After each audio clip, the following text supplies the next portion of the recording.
kapobre. Sabit ko na yung alulod.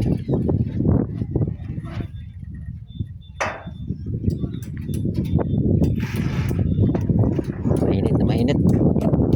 Alas 2 na ng hapon, mainit pa. Bali, 2 piraso pa lang na kami alulod.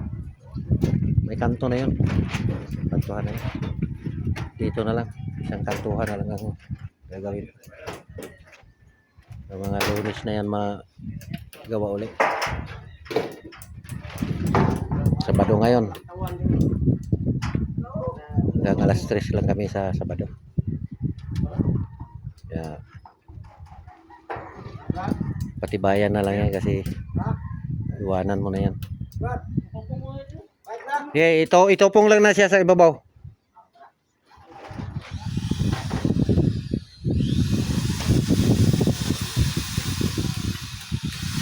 So, dito lang muna mga kapobre. Thank you for watching.